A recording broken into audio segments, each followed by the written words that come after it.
কালকে ঘোষণাপত্র ঘোষণার পরে প্রধান উপদেষ্টা জাতির উদ্দেশ্যে ভাষণে বলেছেন আগামী ফেব্রুয়ারিতে অর্থাৎ ঈদের আগামী রোজার আগে যে কোনো সময় নির্বাচন হবে, অর্থাৎ ফেব্রুয়ারির দ্বিতীয় সপ্তাহে নির্বাচন হতে পারে।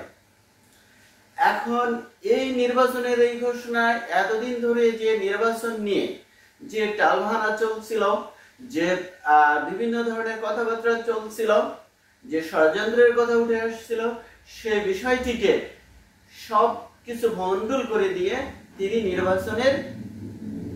নির্বাচনের সম্ভাব্য একটি সময় ঘোষণা করছেন। ঠিক এক্স্যাক্টলি ডেট না ঘোষণা করলেও একটি সময় ঘোষণা করেছেন, অর্থাৎ একটি রোড ম্যাপের মধ্যে চলে আসছে যে এই সময় নির্বাচন হচ্ছে, অর্থাৎ আগামী রোজার আগেই নির্বাচন হচ্ছে প্রধান উপদেষ্টার ঘোষণা অনুযায়ী। এবং নির্বাচন নিয়ে যেসব কথাবার্তা চলছিল সে বিষয়গুলো উঠে এখন নির্বাচনী ঢাক ঢোলে বা নির্বাচনী আমেজ আমাদের দেশে চলে আসবে খুব শীঘ্রই, অর্থাৎ দলগুলো মোটামুটি নির্বাচনের দিকে ধাবিত হচ্ছে। কিন্তু সবচেয়ে আলোচিত দল এনসিপি, যারা নির্বাচনের পক্ষে কখনোই ছিল না, বিভিন্ন ধরনের কথাবার্তা বলে বিভিন্ন প্রবলেম ক্রিয়েট করে নির্বাচনকে যতটা সম্ভব পিছাইতে তারা চাচ্ছিল। কেননা নির্বাচনী এই অবস্থায় সবচেয়ে বেশি সুবিধাভোগী হলো এই এনসিপি।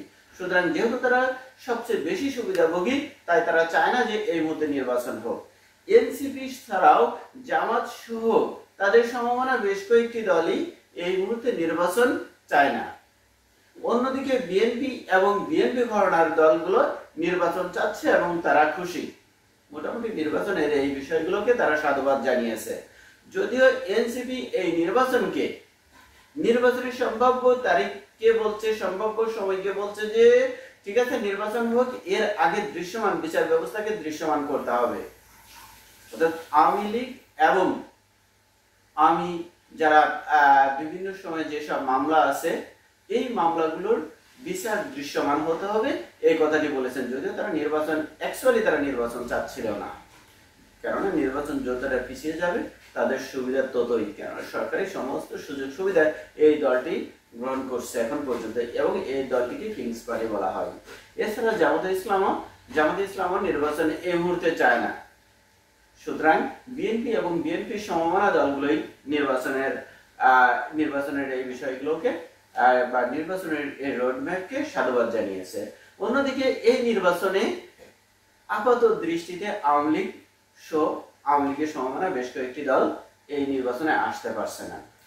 যেহেতু আওয়ামী লীগ আসতে পারছে না, যে বিতর্কের সৃষ্টি হয়েছিল বিগত দিনগুলোই, যে সেই বিতর্ক আবারও এই বিতর্কই কন্টিনিউ হলো। এতদিন হয়তো বিএনপি এবং অন্যরা যারা বলছিল একতরফা নির্বাচন সো ইনক্লুডিং নির্বাচন হচ্ছে না, এবারও একতরফা নির্বাচন হতে যাচ্ছে।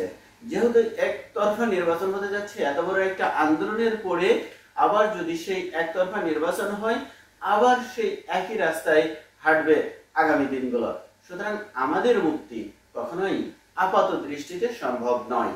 আমাদের মুক্তি হবে এর পরবর্তী নির্বাচনে, যখন ইনক্লুডিং নির্বাচন হবে। আপাতত ইনক্লুডিং যেহেতু নির্বাচন হচ্ছে না, তাই আমরা ভালো কিছু জাতির জন্য আপাত দৃষ্টিতে দেখতে পাচ্ছি না। যাক, সবাই ভালো থাকুন, সুস্থ থাকুন। অন্য একটা বিষয় নিয়ে অন্য এক সময় কথা বলবো। আজকের মতো এ পর্যন্তই। আল্লাহ হাফেজ।